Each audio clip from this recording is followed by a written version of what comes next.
nos avisan de momento y nos, ¿verdad?, agarran fuera de base. Y así le dije, no, con la ayuda de Dios lo vamos a hacer. Sí, hermanos, ya vamos de mejoría, ¿verdad? Después de la visita que hicimos a los familiares allá en Houston, y después tuvimos que hacer otro viaje rapidito a San Antonio porque a Rebeca, mi hermana, ella iba a viajar el 28, algo así, en avión. Ya le habíamos comprado los boletos a Gerardo, que nos ayudó también. Le habíamos cambiado las fechas y todo, y ya a las 6 de la mañana ya estaba en el aeropuerto, y al momento de pedir el pase de abordar le dicen no puede viajar la niña, la sobrinita, Fernanda. ¿Pero por qué? Es que la carta que llevaba Rebeca, donde se autoriza el viaje, dice, no, necesitan que sea de ayer la carta. Y bueno, así que no se pudo viajar. Se perdieron los boletos de avión. Y me dice mi hermana Betty, pues si quieres ven por ellos a San Antonio.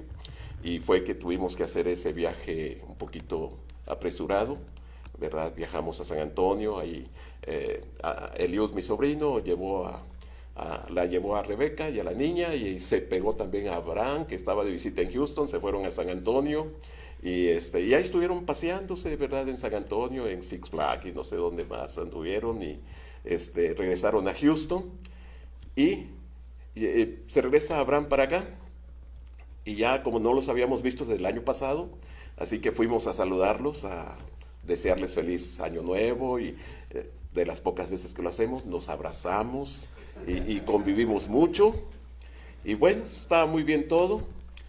Y para el viernes habla Abraham y le dice a Marta, mamá, nos empezamos a sentir mal, nos hicimos la prueba y salimos todos positivos. Y le digo a Marta, y nos abrazamos con ellos. Y Marta se empezó a sentir mal y yo me empecé a enfermar también. Y bueno, por esa razón fue que nos quedamos un poquito en casa, ¿verdad? Porque no sabemos.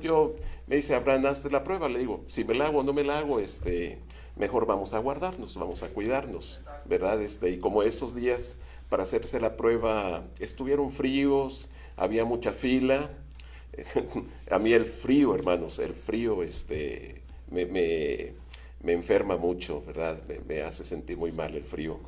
Le digo a Marta, yo creo que vamos a tener que pasarnos el tiempo de frío allá en Campeche, ¿verdad? Allá nos vamos por ahí de noviembre y nos regresamos por marzo, ¿verdad? Y el tiempo de calor aquí no las pasamos en la casa, ¿verdad?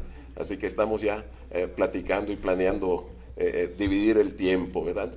Sí, más que nada el frío, hermanos, nos afecta un poco, ¿verdad? Disculpen si acaso hacemos interrupciones, ¿verdad? Les estamos molestando con esto. Les pido que me tengan un poquito de paciencia. ¿Saben ustedes que la paciencia se agota, hermanos? Hay veces que la gente dice, ya me agotaste la paciencia, ya me colmaste la paciencia, ya. O sea, no sé si algunos, claro, dicen, para que se le acabe la paciencia, ¿verdad? Se va a tardar mucho. Y algunos, no, hombre, de volada se le acaba la paciencia, ¿verdad? Son impacientes. Son impacientes algunos. Hermanos, quiero decirles que la paciencia de nuestro Dios un día va a llegar a su fin. Se va a acabar. Sí, un día, ¿verdad? La paciencia de Dios se terminará, ¿verdad? Y aquí en Apocalipsis nos habla un poquito de esto el Señor. Hemos estado estudiando estos 4 relatos de la tribulación, hermanos, de la gran tribulación. El libro de Apocalipsis precisamente de eso nos habla, de la gran tribulación, y nos lo muestra en 4 facetas, 4 relatos, 4 aspectos. Lo hemos comparado con los 4 evangelios. Así como los 4 evangelios, cada evangelio es un enfoque diferente de la vida y el ministerio de nuestro Señor Jesucristo. Así, Apocalipsis nos habla de 4 relatos de la gran tribulación. Hemos estudiado el primer relato, que fueron los sellos. Después estudiamos las trompetas. Después los 7 personajes. Y estamos ya a punto de empezar el último relato, que son las 7 copas. Son los 4 relatos. Y en cada uno de estos relatos tenemos una introducción que Dios hace a cada relato, que le llamamos antecedentes. Y también después de ese relato Dios añade o nos da más información, que le llamamos los paréntesis. Así que en cada relato hemos estudiado los antecedentes, el relato en sí y el paréntesis. En esta ocasión vamos a hablar de los antecedentes de este último relato de la gran tribulación. Después de esto, ¿verdad?, estudiaremos el cuarto relato en sí, que son las 7 copas. Y después vamos a hablar del paréntesis, que en el paréntesis vamos a mencionar la caída de las 2 Babilonias y la segunda venida de nuestro Señor Jesucristo. Eso incluye el paréntesis del cuarto relato. Y después veremos, ¿verdad? Después veremos el milenio, un tiempo bonito, ¿verdad?, del reinado mesiánico de nuestro Señor Jesucristo aquí en la tierra. Y más después veremos algunos eventos, ¿verdad?, que vienen también al final de este libro de Apocalipsis, como es el juicio del gran trono blanco, ¿verdad?, y otras cosas que Juan nos habla. En esta ocasión, hermanos, ahí en Apocalipsis capítulo 15, vamos a hablar acerca de los antecedentes de este cuarto relato. En los antecedentes tenemos 3 cosas que vamos a estudiar así brevemente. Número 1, una señal, ¿verdad? Una señal que Dios nos habla antes del juicio de las 7 copas. Hay unas señales en el cielo que Dios menciona. Después tenemos una multitud de santos, que entonan unos cánticos hermosos. Y por último vemos cuando estos 7 ángeles que están allá en el templo salen a la tierra para derramar sus copas, y que estas copas vienen siendo la ira de Dios. Ya se acabó la paciencia del Señor y ahora viene la expresión de su castigo. En primer lugar, hermanos, vemos esta señal en el cielo. Capítulo 15 de Apocalipsis, versículo 1. Vi en el cielo otra señal, grande y admirable, 7 ángeles que tenían las 7 plagas postreras, porque en ellas se consumaba la ira de Dios. ¿Sí se fijan, hermanos? 7 ángeles, es una señal, porque dice Apocalipsis, vi en el cielo una señal. Y aquí nos habla Juan de que es una señal, pero también se puede entender de manera literal. Estos 7 ángeles que tenían las 7 plagas postreras. Estas 7 plagas se llaman postreras porque van a ocurrir al final de la gran tribulación. Al final de la gran tribulación van a venirse estas 7 plagas, por eso se llaman postreras, finales, ¿verdad? Y porque en ellas se consumaba la ira de Dios. Se consumaba, ya, se acabó, se terminó. Va a concluir Dios, ¿verdad?, su castigo sobre los hombres. Por eso se llama la consumación de la ira de Dios. Realmente la consumación de la ira de Dios, hermanos, se refiere a la segunda venida de nuestro Señor Jesucristo. Vean, por favor, en Apocalipsis capítulo 6, verso 17. Apocalipsis capítulo 6, verso 17. Dice, porque el gran día de su ira ha llegado. El gran día de su ira ha llegado. Así que ya es la venida de nuestro Señor Jesucristo. Estas plagas, hermanos, que están en cada una de las copas que traen los ángeles, es la ira de Dios. Las copas están llenas de la ira de Dios, hermanos. Vean capítulo 15, versículo 7. 15:7 de Apocalipsis. Dice: y uno de los 4 seres vivientes dio a los 7 ángeles 7 copas de oro, llenas de la ira de Dios que vive por los siglos de los siglos. Así que en cada una de estas copas, hermanos, viene esta copa llena de la ira de Dios que va a ser derramada sobre los moradores de este mundo. Quiero decirles, hermanos, aquí que estas palabras sobre cómo Dios va a derramar su ira sobre la gente, sobre la humanidad, no es para nosotros. Recuerden, hermanos, que estamos hablando de la gran tribulación. Así que esto no se refiere a nosotros los creyentes. Sí, la Biblia nos dice que Dios nos libra de la ira que vendrá. Vean esto, hermanos, allí en Primera de Tesalonicenses capítulo 1, versículo 10. Primera de Tesalonicenses capítulo 1, versículo 10. Dice la Biblia: y esperar de los cielos a su Hijo, al cual resucitó de los muertos, a Jesús. Lean lo que sigue. Así es, hermanos.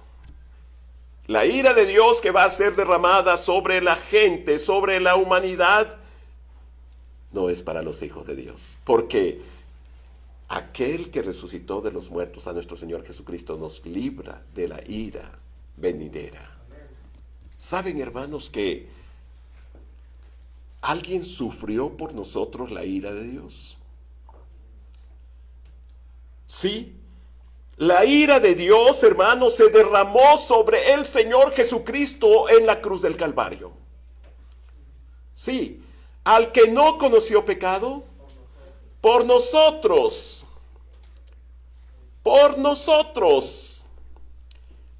¿quién lo hizo pecado? Dios. Al que no conoció pecado, por nosotros lo hizo. Dios lo hizo pecado. Y Dios derramó su ira sobre su Hijo. Y Cristo recibió la ira de Dios sobre sí mismo para librarnos a nosotros de esa ira. Así que, hermanos, nosotros ya no vamos a recibir la ira de Dios porque Cristo la recibió en nuestro lugar. Cristo sufrió la ira de Dios por nosotros. Sí, yo creo que nadie quisiera, hermanos, estar en ese lugar de recibir la ira de Dios. Hay ocasiones en que nos sentimos a veces un poquito, ¿verdad?, afligidos porque decimos: ay, Dios me está castigando, Dios me está azotando, Dios me está disciplinando. Y qué bueno, hermanos, que a veces recibimos la disciplina del Señor, porque cuando recibimos esa disciplina de Dios, dice la Biblia que Dios nos trata como sus hijos. Sí, cuando alguien, hermano, no recibe la disciplina del Señor, póngase a pensar: ¿será hijo? ¿Será hijo? Porque a lo mejor Dios disciplina a sus hijos y al que no es hijo no lo disciplina. Porque un día ese que no es hijo va a recibir toda la ira de Dios. Así que, hermanos, si de repente nosotros ahí estamos un poquito: ay, el Señor me está dando unos azotes y el Señor me está golpeando, al que al presente no parece ser causa de gozo cuando somos afligidos, hermanos, pero gocémonos porque somos hijos de Dios. Sí, Dios nos trata como sus hijos, porque Dios al hijo que ama lo disciplina. Así es, hermanos. Pero si alguien anda mal, está en pecado, está desobedeciendo, está fuera del camino, se ha desviado, está fuera de la voluntad de Dios, está haciendo cosas que a Dios no le agradan y no pasa nada, piense: seré hijo de Dios. Porque Dios al que ama lo disciplina, porque Dios, como el Padre al Hijo a quien quiere, lo disciplina.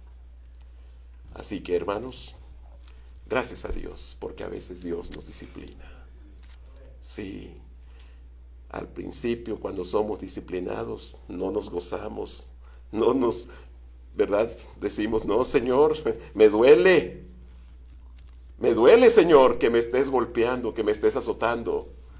Hay veces como nuestros niños, ¿verdad? Hay veces que hacen cosas indebidas, incorrectas, y los azotamos.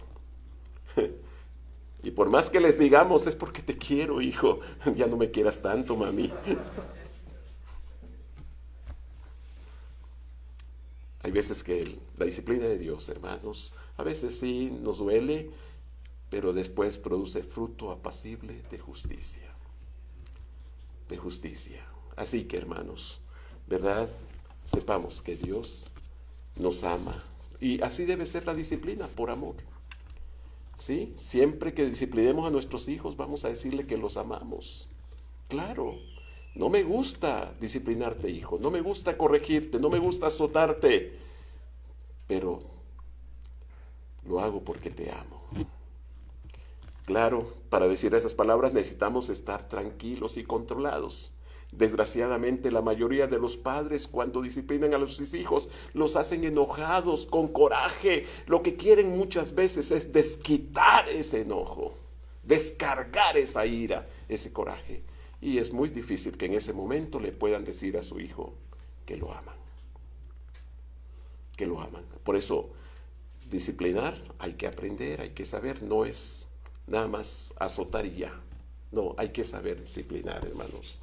Bien, hermanos, un día la ira de Dios va a ser derramada, como leímos aquí, las copas están llenas de la ira de Dios, ¿verdad? De la ira de Dios. En el versículo 2, hermanos, vimos que aquí tenemos a los santos en el cielo. Vi también como un mar de vidrio mezclado con fuego, y a los que habían alcanzado la victoria sobre la bestia y su imagen, y su marca, y el número de su nombre, en pie sobre el mar de vidrio con las arpas de Dios.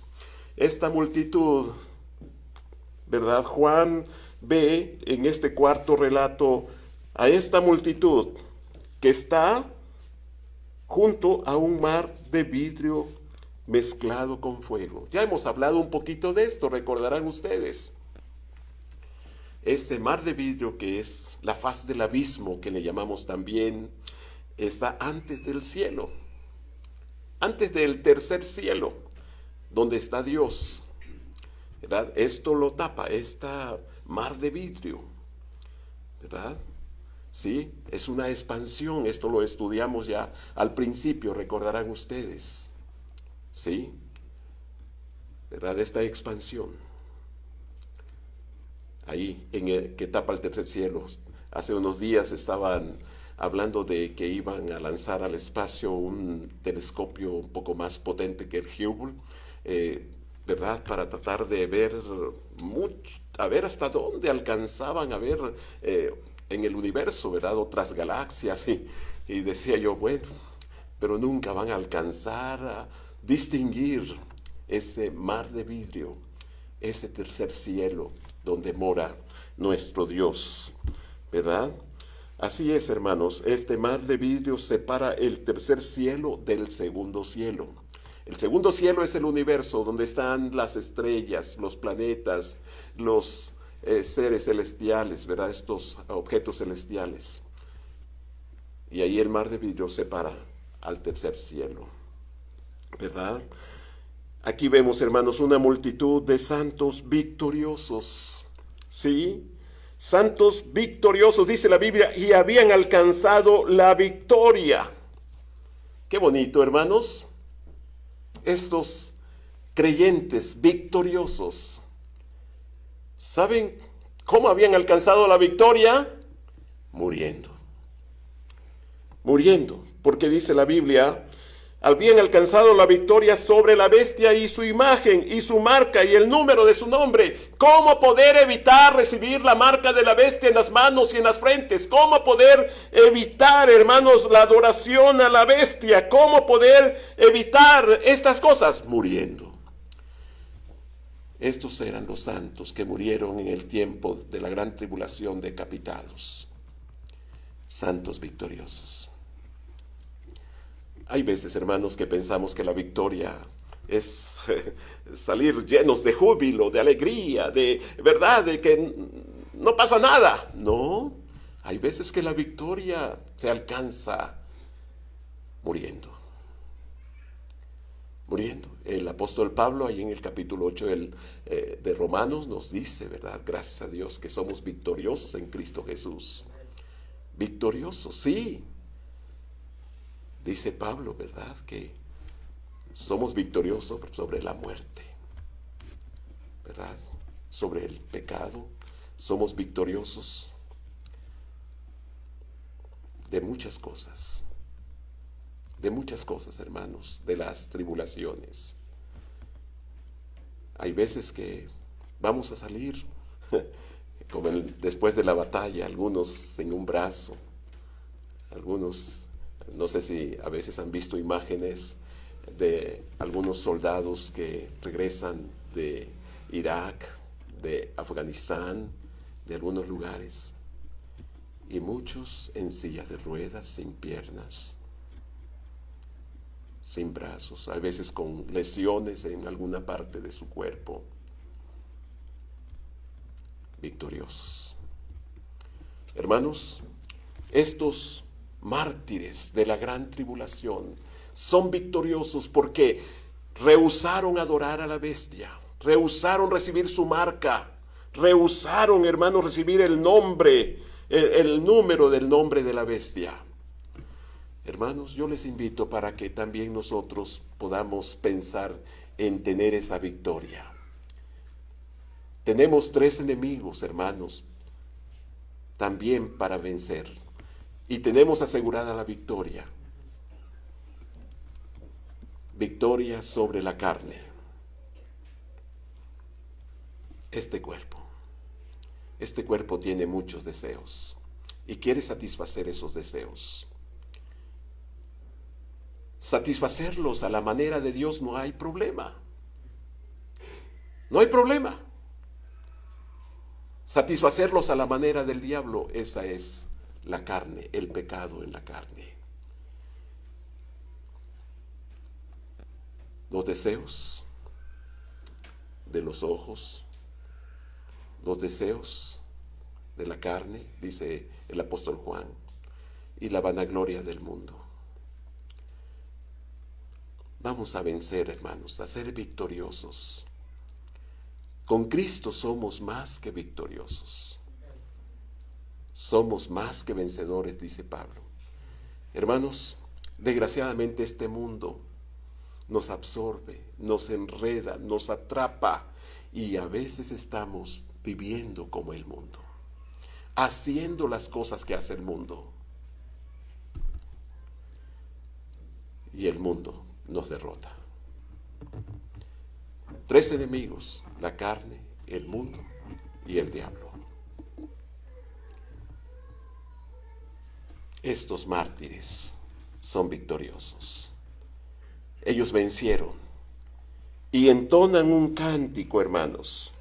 Dice la Biblia en el versículo 3, y cantan el cántico de Moisés, siervo de Dios, y el cántico del Cordero, diciendo: grandes y maravillosas son tus obras, Señor, Dios Todopoderoso. Justos y verdaderos son tus caminos, Rey de los santos. ¿Quién no te temerá, oh Señor, y glorificará tu nombre? Pues solo tú eres santo, por lo cual todas las naciones vendrán y te adorarán, porque tus juicios se han manifestado. No sé si alguno de ustedes ha escuchado cantar estos versículos, estos textos. Es un canto muy bonito, ojalá que en estos días lo cantemos. Grandes y maravillosas son tus obras, Señor Dios Todopoderoso.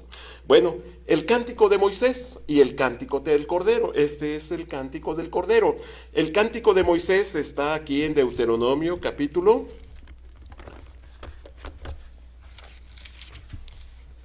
32. 31, 30 y el capítulo 32. No vamos a cantarlo, ni lo vamos a estudiar todo. Está un poquito larguito. Se los voy a encargar de tarea para la casa. Dice Deuteronomio 31:30.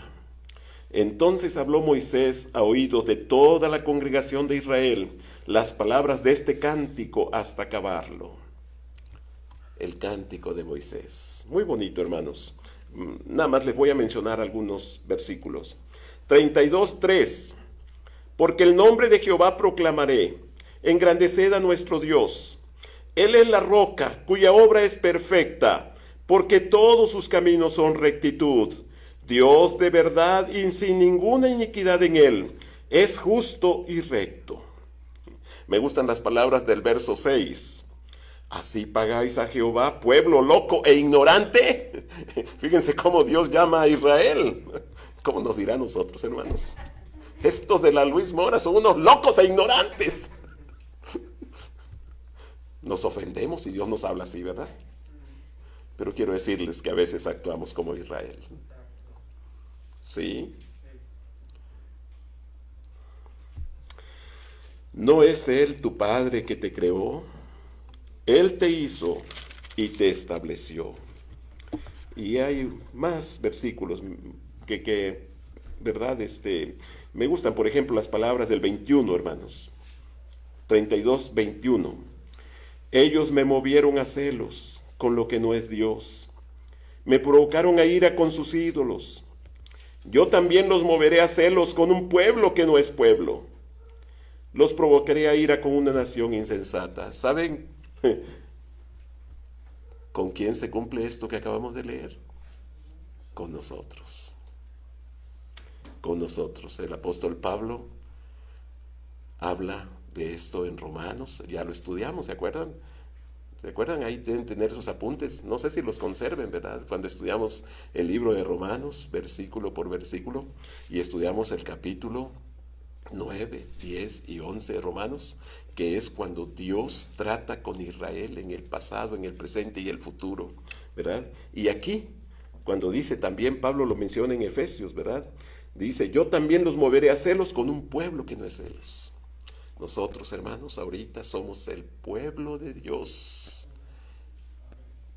con el cual Dios ha provocado a celos a su pueblo Israel. Ok, bien, léanlo, hermanos, léanlo despacito en casa, ¿verdad? Este es el cántico de Moisés, ¿verdad? Y el cántico del Cordero, ahí en Apocalipsis 15, que dice, diciendo, grandes y maravillosas son tus obras, Señor Dios Todopoderoso, justos y verdaderos son tus caminos, Rey de los santos. ¿Quién no te temerá, oh Señor, y glorificará tu nombre? Pues solo tú eres santo, por lo cual todas las naciones vendrán y te adorarán, porque tus juicios se han manifestado. Esto, hermanos, se va a cumplir en el milenio. ¿Sí? Todas las naciones en el milenio, en el tiempo que Cristo va a estar reinando en Jerusalén, aquí en este mundo, todas las naciones vendrán, por las buenas o por las malas, porque Él va a regir con vara de hierro. Hermanos, en el milenio va a haber pecado, ¿sí? Estaba platicando con mi hermana, haciéndome algunas preguntas precisamente sobre esto, y me decía, oye, en el milenio, sí, Leo, va a haber, van a nacer niños, va a morir la gente, van a pasar muchas cosas, sí. Más adelantito lo vamos a explicar más en detalle, pero sí, van a ocurrir muchas cosas en el milenio. A la fuerza la gente va a venir para adorar a Dios. Algunos lo vamos a hacer bien, con muchos deseos, con mucho gusto, con alegría, pero algunos a la fuerza. Dice, todas las naciones vendrán y te adorarán. Hermanos, ¿verdad? Podemos hacerlo nosotros ahorita, con mucho gusto y con muchos deseos, adorar a nuestro Dios, adorar a este Rey de Reyes y Señor de Señores. Bien, se nos fue el tiempo, hermanos, ¿verdad? Así que no alcanzamos a terminar estos antecedentes, vamos a dejar una parte para la próxima semana. Y me gustan las palabras de estas doxologías que decimos al final.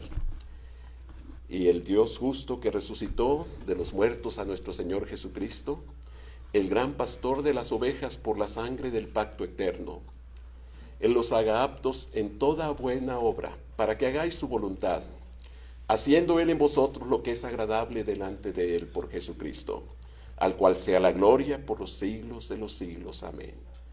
Y aquel que es poderoso para guardaros sin caída y presentaros sin mancha delante de su gloria con gran alegría, al único y sabio Dios nuestro Salvador, sea gloria y majestad, imperio y potencia, ahora y por los siglos. Amén.